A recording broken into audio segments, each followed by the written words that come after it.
হাসির রাজা, জ্ঞানের রাজা, রসিক রাজা।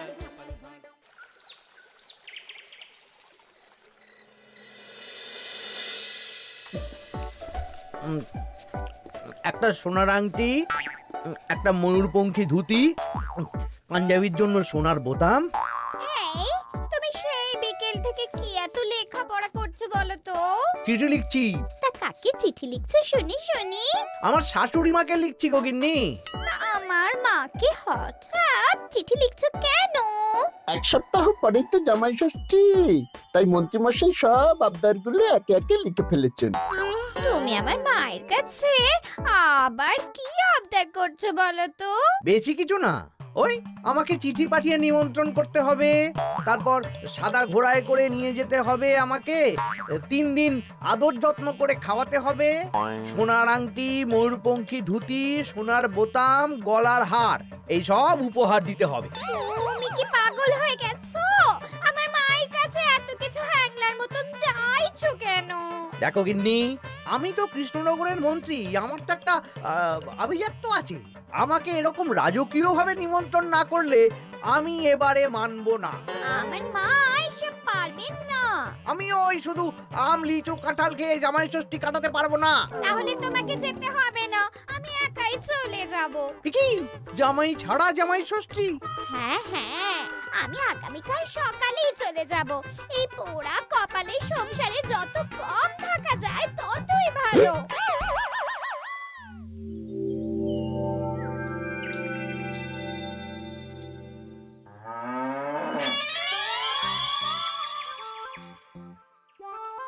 এই চলো চলো চলো চলো।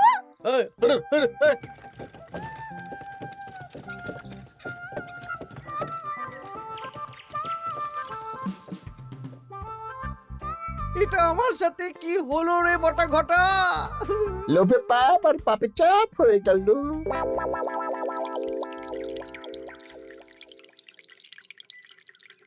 বাহ বাহ, আজ সবাইকেই বেশ খুশি খুশি দেখাচ্ছে। সামনেই তো সবাই শ্বশুর বাড়ি খেতে যাবে, তাই মুখে এত হাসি খুশি ভাব মহারাজ।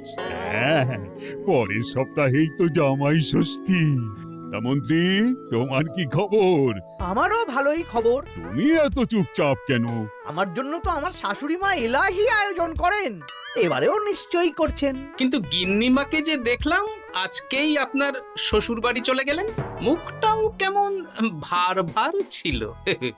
আপনার সাথে ঝগড়া হয়েছে নাকি? এই না না, ঝগড়া কেন করতে যাব? আমি তো গিন্নির সাথে মিষ্টি সুরে কথা বলি। তা গোপাল, তোমার কি খবর? আমার আর কি মহারাজ, এখন তো আর আমি জামাই ষষ্ঠী যাই না। আমাদের নিজেদের মেয়ে জামাই আছে, তাদের নিয়েই ব্যস্ত থাকি। ও, তাই এবারে তারা আসছে তো? হ্যাঁ, আমার গিন্নি তো তাদের জন্য অনেক ভাবনা চিন্তা করে রেখেছে। ওই আম কাঁঠাল লিচু তো আছেই, তার সাথে ওই ইলিশ মাছ, কাতলা মাছ, 5 রকমের সবজি, 2 রকমের ডাল, আরো কত কি। বাবা বাবা, বেশ বেশ, তাহলে তোমাদের সবার জামাই ষষ্ঠীতে ছুটি থাকবে। সব কেনাকাটা করতে হবে তো।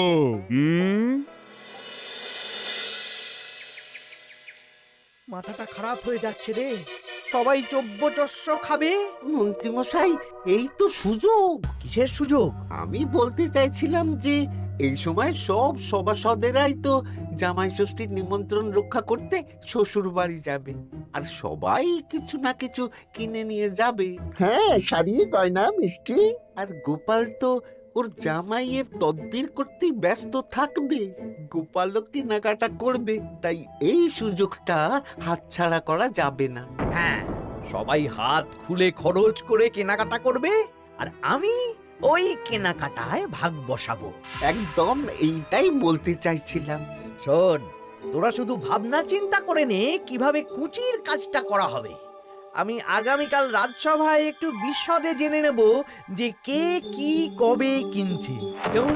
বেশ, তাহলে তো কাজ আরো সোজা হয়ে গেল। আমরা সোজা কাজ করব, আপনি মজা নেবেন। একদম।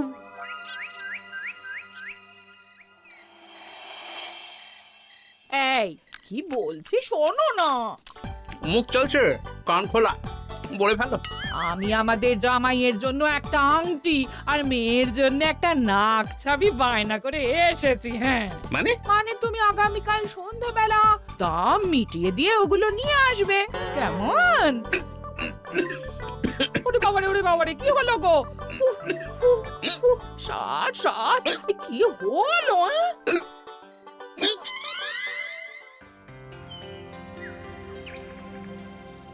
তোমার মুখ ওরকম বাংলার পাঁচের মতো হয়ে আছে কেন?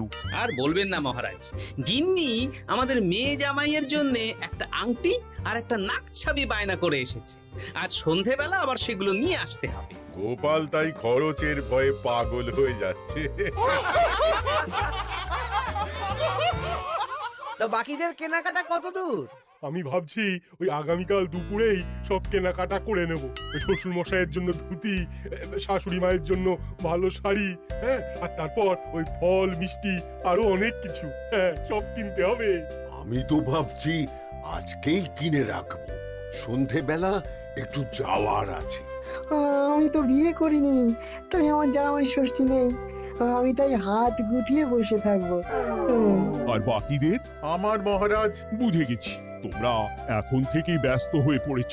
ঠিক আছে, তাহলে আমি এখনই ছুটি ঘোষণা করলাম।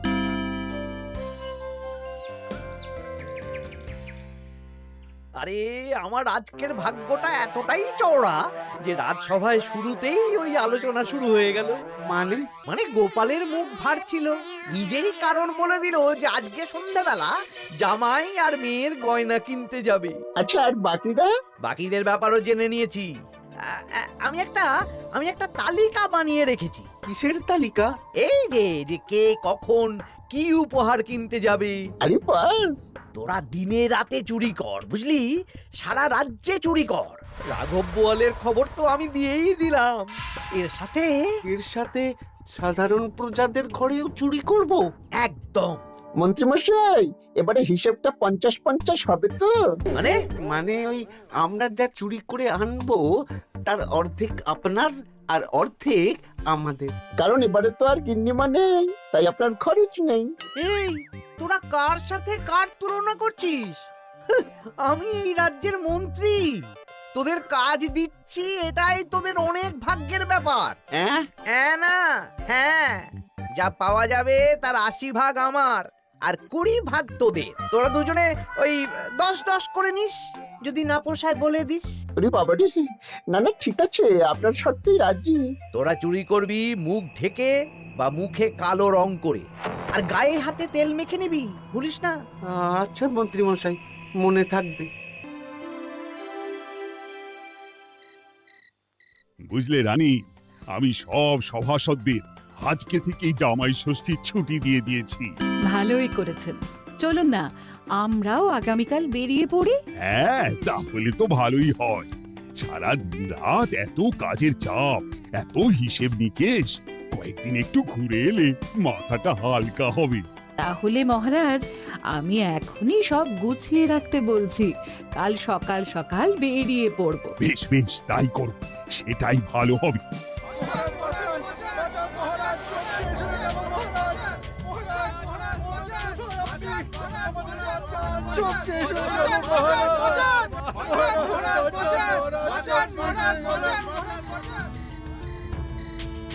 আমি তো আমার শ্বশুরের জন্য একটা পাঞ্জাবি কিনে এনেছিলাম। জানলা দিয়ে চোর শিখ বাড়িয়ে ওই নতুন পাঞ্জাবি চুরি করে নিয়ে পালিয়েছে। আমিও একটু আগে ওই দুটো থলে নিয়ে কেনাকাটা করে ফিরছিলাম, তারপর দেখি দুদিক থেকে দুটো কালো মতন মুখের লোক এলো আর ছোঁ করে আমার হাত থেকে দুটো থলে নিয়ে পালালো। ছি ছি সেনাপতি, তুমি না আমাদের রাজ্যের সেনাপতি, আর তোমার হাত থেকে চুরি হয়ে গেল? দুটো চোরকে ধরতে পারলে না? অনেকক্ষণ ছুটে একটা চোরকে ধরে ফেলেছিলাম মহারাজ, কিন্তু ওর হাতে এত তেল মাখানো ছিল যে যেই হাতটা ধরি অমনি পিছলে পালিয়ে যায়। মহারাজ, আমার তো বাড়ি থেকে দুটো পাতা কাঁঠাল নিয়ে পালিয়েছে, সাথে একটা রূপোর বাটি। ভেবেছিলাম এই বছর জামাইকে রূপোর বাটিতে পায়েস খাওয়াবো, কিন্তু সর্বনাশ হয়ে গেল। বলো কি? আমি তো ভাবছিলাম কালকেই নিজের শ্বশুর বাড়ি চলে যাব, কিন্তু এই পরিস্থিতিতে কি করে আর যাব বলো তো? শোনো সেনাপতি, সবাইকে বলে দেবে আগামীকাল রাজসভায় আসতে, আর রাজ্যে সুরক্ষার ব্যবস্থাও বাড়িয়ে দাও। আচ্ছা মহারাজ। বলি দামটা আর একটু কমাও না। না না না, এর চেয়ে কমে দিতে পারবো না। তুমি যা বলছো তাতে শুধু আংটি হবে, কিন্তু নাক ছাবি হবে না। আরে বাবা, আমার এখন হাত টান অবস্থা, তুমি বোঝার চেষ্টা করো। এক কাজ করো, আমাকে আমাকে তুমি ধারে দিয়ে দাও। আমার কাছে গয়না কেনার একটাই মূল মন্ত্র, আজ নগদ কাল ধার। হয় নগদ দাও, নইলে খালি হাতে যেতে হবে। বেশ, আমি তাহলে কালকেই আসবো, ধারে নিয়ে যাব। হ্যাঁ, বাবা রে বাবা, কি শেয়ানা বুদ্ধি! উহ,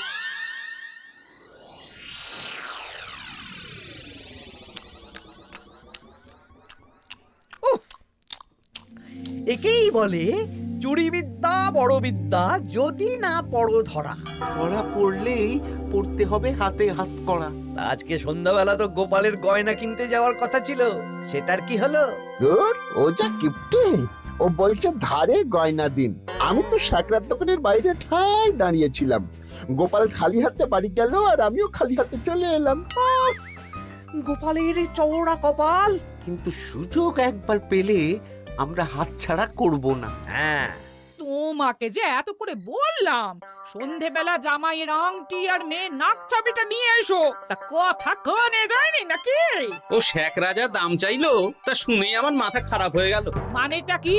শেখরা বলেছে আজ নগদ কাল ধার, তাই আমি কালকে ধারে নিয়ে আসবো। ওহ, তোমাকে নিয়ে আর পারি না। হ্যাঁ, মেলা কথা না বলে খেতে দাও দেখি। দিচ্ছি। তা বলি, রাজ্যের খবর কিছু শুনেছো? হ্যাঁ, কি খবর? এই যে আজকে সন্ধেবেলায় অনেক জায়গায় চুরি হয়েছে। হ্যাঁ, বলো কি? হ্যাঁ গো হ্যাঁ, আগামীকাল তোমাদের রাজসভার ছুটি বাতিল। রাজবাড়ি থেকে লোক এসেছিল, জানিয়ে গেছে। ব্যাপারটা কি? বলছি হাত পা ধুয়ে নাও, খেতে বসো। বলছি দাঁড়াও।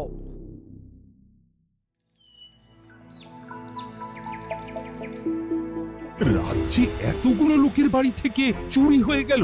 ভগবানের অশেষ করুণা মহারাজ, আমার বাড়ি থেকে এখনো চুরি হয়নি। হয়নি তো কি হয়েছে, হবে। তোমার বাড়িতেও চুরি হবে। বাবা, মন্ত্রীমশাই, আপনি কি আগে থেকেই জানেন নাকি যে আমার বাড়িতেও চুরি হবে? তা চোর কি আপনার মাস্তুতো ভাই নাকি? কি মন্ত্রী, তুমি কি চোরকে চেনো? সত্যি মন্ত্রীমশাই, আপনি চেনেন? চেনেন? না মানে এই চিনি না আসলে, ইয়ে করলাম, মানে আন্দাজ করলাম। কোন যুক্তিতে আন্দাজ করলেন মন্ত্রীমশাই? না আসলে যারা যারা এই বছর জামাই ষষ্ঠীতে যাচ্ছে বা জামাই আদরের আয়োজন করেছে, চোর বেছে বেছে তাদেরই চুরি করছে তো, তাই আর কি। ও, বুঝেছি।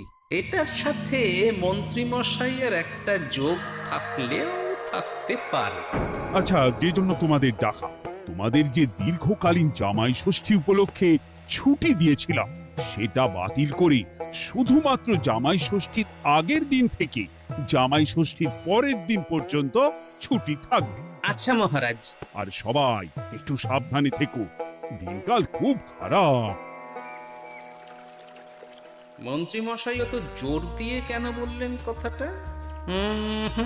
ব্যাপারটা ভেবে চিনতে দেখতে হবে।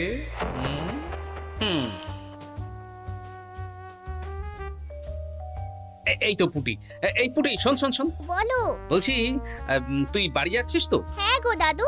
শোন না, তোর বাবাকে একবার দুপুরবেলা আমার সাথে দেখা করতে বলিস তো। আচ্ছা দাদু, ঠিক আছে, আমি বলে দেব। বেশ, এই তাড়াতাড়ি আসতে বলিস, কিন্তু বেশি দেরি যেন না করে। ঠিক আছে গো দাদু, বলে দেব।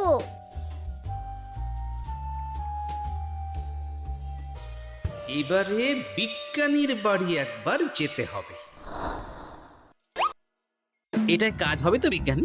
আলবাত হবে। এই হলো আমার আবিষ্কৃত বিশেষ চুলকানি চূর্ণ। একবার লাগলে 10 ঘন্টা চুলকবে। ঠিক আছে।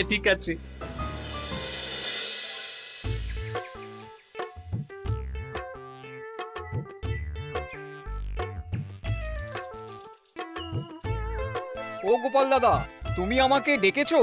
হ্যাঁ, শোনো পুটির বাবা, তোমাকে একটা কাজ করতে হবে। বলো কি কাজ? তুমি আজ বিকেলে আমাকে একটা বড় ঝুড়িতে সবজি দেবে।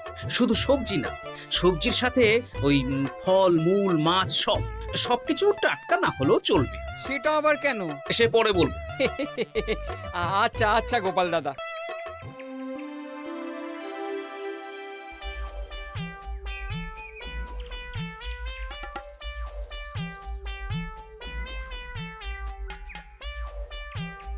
বাবা, পুটির বাবা এত শাক সবজি ফল নিয়ে বাড়ি যাচ্ছ নাকি? না না, গোপাল দাদার বাড়ি যাচ্ছি। জামাই ষষ্ঠীর এলাহি আয়োজন করেছে তো। ও তাই তো, বেশ বেশ, যাও যাও যাও।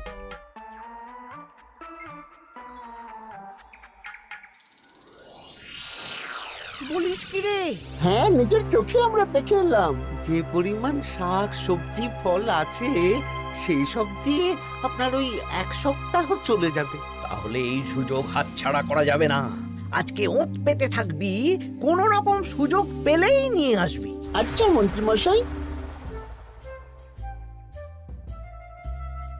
এই এসব তুমি কি মেশাচ্ছ ঝুড়িতে? হ্যাঁ, চুপ, এটা চোরের দাওয়াই। এখন এই ঝুড়ি এখানেই থাকবে। যদি মন্ত্রীর কথা মতন চোর বাবাজি নিলেই ফাঁসবে। যাও যাও, আমার জন্য একটু মুড়ি বাদাম নিয়ে এসো, যাও।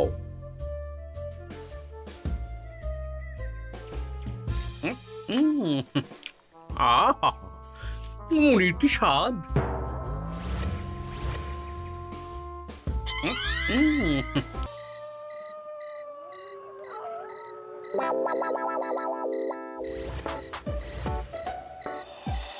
এই কটা সবজি ফলগুলো আমাদের জন্য অপেক্ষা করছে। দেখ দেখ। এ তো দারুণ সুযোগ। দরজা জানালা ভাঙার, শীত কাটার কোনো ব্যাপার নেই।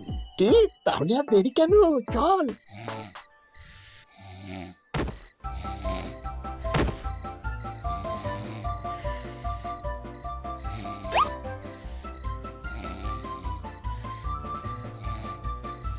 ওরে বাবা রে, কি চুল করছে রে। ওরে বাবা রে, আমারও হাত চুল করছে। ওরে বাবা রে, চুল করছে তো। ওরে বাবা রে। এই কে রে? এই সেরেছে, গোপাল চলে এসেছে। আর পালানোর পথ নেই। এবার আমরা কোথায় যাব? কোথাও যেতে পারবি না। সারা রাত এই উঠোনেই গোল গোল করে ঘুরতে থাক।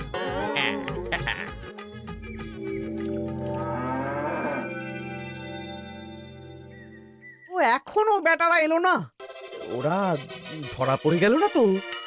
ধরা পড়ে আমার নাম বলেনি তো? না না, আজ আর রাজসভায় যাব না। বলবো বলবো হ্যাঁ, আমার শরীর খারাপ, আমি চুরির কিচ্ছু জানি না। হ্যাঁ,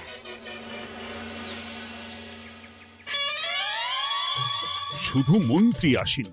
মন্ত্রীমশাই ভয়ে আসেননি মহারাজ। মানে মন্ত্রীমশাইয়ের 2 বিষাক্ত হাত ধরা পড়ে গেছে।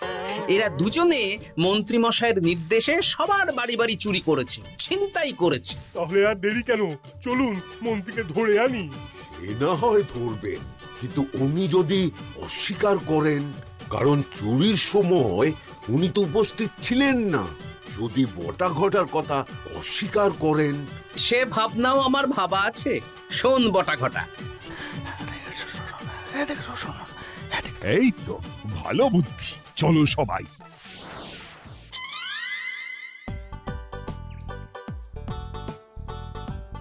ও মন্ত্রী মশাই। আরে বটার গলা না, দাঁড়া, দরজা খুলছি। না না, খবরদার না, এখন দরজা খুলবেন না। আরে কেন? দরজা খুললে কি হবে? বলছি তো খুলবেন না, আমরা এখান থেকেই কথা বলবো। তোদের চিন্তায় আমি পাগল হয়ে যাচ্ছিলাম।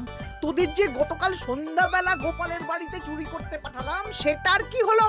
সেটা আমি পরে বলবো। আগে বলুন, আপনি আজ রাজসভায় যাননি কেন? আরে ভয়ে ভয়ে, আমি ভাবলাম তোরা ধরা পড়ে গেছিস। এবার আপনি দরজা খুললেই দেখতে পাবেন আমরা কি এনেছি। একবার বলে দরজা খুলুন, একবার বলে খুলবেন না। কি হচ্ছেটা কি বটা? এ কি? মন্ত্রী, তাহলে তুমি সেই চোরের মাথা? মানে মাস্তুতো ভাই, আমার চালে সব নিজের মুখে স্বীকার করে নিলেন, আর কিছু না বললেও হবে। না না না না না না। আরে ওই তো আমার চুরি যাওয়া জিনিস। ওই তো, ওই তো আমার শ্বশুর মশাইয়ের গিলে করা পাঞ্জাবি। সেনাপতি, মন্ত্রীকে আর বটা ঘটাকে কারাগারে নিয়ে গিয়ে আচ্ছা সে ধোলাই দাও। একদম মেরে জামাই আদর করব। চলুন। আমার ধরা পড়ে গেলাম।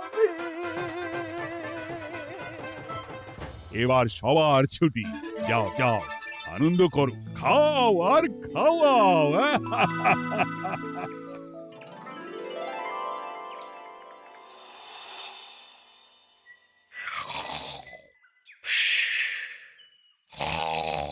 কি গো, বলি বেলা তো অনেক হলো, উঠবে তো নাকি? কাল সারা রাত যে ধকল গেছে, তাই একটু বেশি ঘুমিয়ে পড়েছিলাম। বলি ধকল আবার কি? হ্যাঁ, দিব্যি তো ঘুমাচ্ছিলে। সেটা তুমি বুঝলে তো হয়েই যেত গিন্নি। আসলে সামনেই তো জামাই ষষ্ঠী, তার উপর তুমি যা আয়োজন করেছো, সেটার ধকলেই স্বপ্ন দেখছিলাম আর কি।